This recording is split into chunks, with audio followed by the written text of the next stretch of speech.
Assalamualaikum warahmatullahi wabarakatuh. Merdeka! Merdeka! Tetap merdeka! Bapak Ibu sekalian, assalatu assalamu ala asrofil anbiya wal mursalin wa ala alihi wa ashabihi ajmain. Pertama-tama tetap kita mengucapkan puji syukur kehadirat Allah Subhanahu wa taala bahwa pada hari ini kami semua elemen masyarakat ya yang bukan tentu saja purnawirawan TNI diundang untuk hadir dalam silaturahmi purnawirawan TNI dan para tokoh. Selawat beriring salam tidak lupa kita haturkan kepada junjungan kita Nabi besar Muhammad Sallallahu Alaihi Wasallam. Bapak Ibu, sebelum saya masuk ke bagian yang boleh saya sampaikan, saya ingin menyampaikan cinta saya kepada TNI agar kiranya walaupun bapak-bapak para jenderal yang kami cintai ini telah menjadi purnawirawan, tetapi di dalam dadanya tetap ada persatuan nasionalisme untuk tetap memperjuangkan kedaulatan negara Republik Indonesia. Merdeka! Bapak Ibu sekalian, ini waktunya nggak banyak ya. Saya mewakili TPUA ini ya, Tim Pembela Ulama dan Aktivis, di mana ada di situ Wakil Presiden TPUA kami, Bang Rizal Fadilah, yang kebetulan kemarin mungkin secara langsung atau tidak langsung, ini saya juga nggak boleh kegeeran ya, barangkali masyarakat sudah paham, kami bertiga, yaitu Bang Rizal Fadilah, Abang Damai Hari Lubis, dan saya sendiri Kurniati Royani, diterima di Fakultas Kehutanan UGM, juga selanjutnya diterima oleh Bapak Joko Widodo, mantan Presiden 2 periode Republik Indonesia. Kami ingin menyampaikan ini adalah bagian dari kerja keras semua anggota tim TPUA, Tim Pembela Ulama dan Aktivis di bawah pimpinan Profesor Dr. Insinyur Egy Sujana Mastal SH.MSI, serta didukung dengan para emak-emak radikal akan tetapi soleha yang hebat mereka selama ini ya, aksi memperjuangkan tanah air Indonesia, yaitu di sana ada Forum Aksi, kemudian Partai Pemersatu Bangsa, dan juga KNPRI serta Aspirasi, bahu-membahu dengan logistik seadanya, dengan jiwa giroh yang luar biasa datang ke UGM untuk mempertanyakan ijazah asli daripada Bapak Joko Widodo. Bapak Ibu sekalian, kami datang ke sana dan sudah mendapatkan kepastian, mohon maaf harus kami sampaikan kepada masyarakat sebagai bentuk daripada keterbukaan publik, keterbukaan informasi publik, bahwa pihak UGM menyatakan tidak memegang ijazah mereka sehingga harus ditanyakan langsung kepada pemiliknya. Satu hari kemudian kami langsung menghadap kepada Bapak Joko Widodo yang sungguh merupakan surprise mau menemui kami ya. Jadi itu bukan suatu ekspektasi yang utama. Kalaupun tidak memenuhi tidak apa-apa, yang penting kami sudah melakukan bagian kami, yaitu anak bangsa yang mencintai NKRI dan ingin terus tegaknya NKRI. Bapak Ibu sekalian, di sisi saya ini sudah ada Bapak Wakil Presiden kami Rizal Fadilah, mohon naik ke panggung ya, supaya saya bisa berbagi waktu ini ya, agar beliau bisa menyampaikan lebih banyak tentang pertemuan kami dengan, tentu saja ya, luar biasa kalau bisa bertemu mantan presiden. Nah, mungkin sayangnya ini mantan presiden yang penuh dengan kontradiksi begitu ya. Nah, silakan Bapak Rizal Fadilah untuk memberikan penjelasan. Nah, Bang Rizal, kemarin itu selalu kita dimulai dengan pertanyaan siapa yang mendalilkan, dia yang membuktikan. Monggo. Ya, terima kasih. Assalamualaikum warahmatullahi wabarakatuh. Bapak-bapak, para purnawirawan dan tokoh masyarakat, pertemuan dengan Pak Jokowi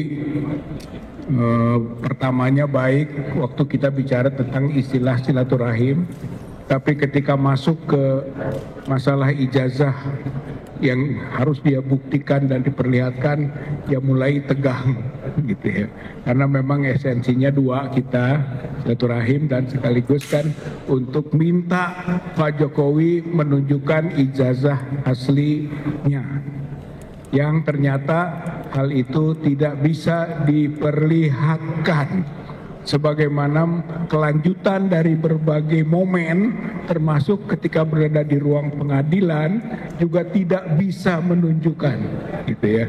Maka mungkin konklusinya bahwa satu tidak ada atau dua ada tapi palsu gitu ya. Nah, Bapak-bapak, saudara-saudara sekalian, kemudian ternyata di saat itulah kita bisa melihat Joko Widodo pembohong. Di saat itu, ketika itu dia mengatakan bahwa tidak akan ditunjukkan ijazah selain perintah pengadilan. Tapi ternyata kemudian terberitakan dia menunjukkan ke wartawan. Jadi saat itu juga terbukti dia pembohong. Hanya mau oleh pengadilan diperintahkan, tapi dia menunjukkan ke wartawan, tidak menunjukkan ke kita. Itu. Dan ternyata dari menunjukkan ke wartawan itu bahwa ijazah palsunya insya Allah terbukti. Dari mana? Karena waktu menunjukkan ijazah itu ke wartawan, wartawan tanya, ya kan, soal pakai kacamata, gitu. Jadi fotonya, foto yang beredar ijazah itu dengan yang ada di media sosial, nggak ada lagi. Dan ternyata yang disebut asli itu yang seperti itu. Dan itu sudah dianalisis secara saintifik oleh Dr. Rismond maupun Dr. Roy Suryo. Baik foto maupun phone face atau lain-lainnya. Bahwa kalau itu adalah ijazah aslinya, maka itu palsu. Jadi Bapak Ibu yang saya hormati, waktu di UGM terbukti skripsi palsu. Karena skripsi yang ditunjukkan oleh pihak UGM adalah apa yang sudah difoto oleh Dr. Rismond dan sudah dianalisis secara saintifik bahwa itu palsu. Jadi waktu di UGM terbukti bahwa skripsi Joko Widodo palsu.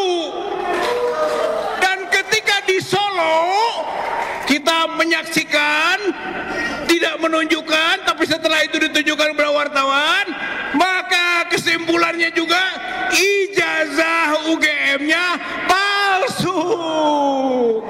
Maka kita akan berburu terus ijazah itu. Saya kira intinya itu ya.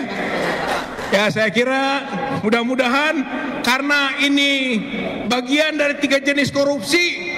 Financially corruption, korupsi finansial. Satu, yang kedua authority corruption, korupsi kekuasaan. Itu diawalinya adalah dari documentary corruption, korupsi dokumen mulainya.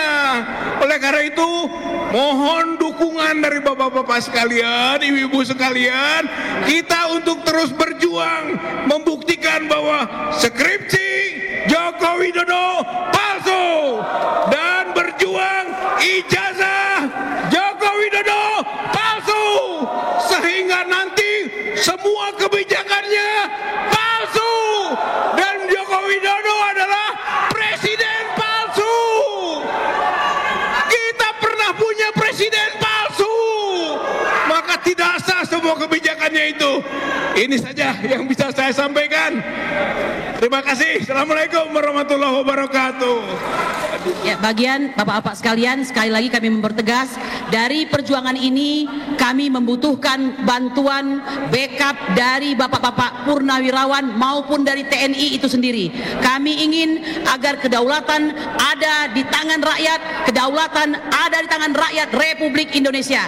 Karena perlu diketahui, kesulitan-kesulitan selama di perjalanan yang kami alami itu adalah fakta, di mana menuju ke UGM tersebut kami disabotase ya, seperti itu. Dan alhamdulillah semua bersinergi. Satu di antaranya ucapan terima kasih ya, mohon maaf perlu sampaikan Ibu Dio, ya Ibu Dio sempat menolong kami dengan menelpon ke Kasat Lantas ya di daerah kilometer 185. Kami alhamdulillah bisa mengurai 4 jam daripada kemacetan. Begitu turun orang dari TPUA hanya 15 menit bisa diurai. Apakah ini sebuah keadaan yang biasa atau sudah direkayasa ya, sehingga kami terlambat untuk sampai di UGM. Saya kira demikian, kami memohon bantuan daripada TNI dan Purnawirawan untuk mempertahankan Negara Kesatuan Republik Indonesia merdeka. Terima kasih, Pak. Luar biasa Ibu Kurnia ya, tadi itu Fadilah juga, Rizal Fadilah juga wakil dari TPPU karena ketuanya Egy Sujana ditahan ya, jadi akhirnya tidak ikut bertemu dengan mantan Presiden Jokowi.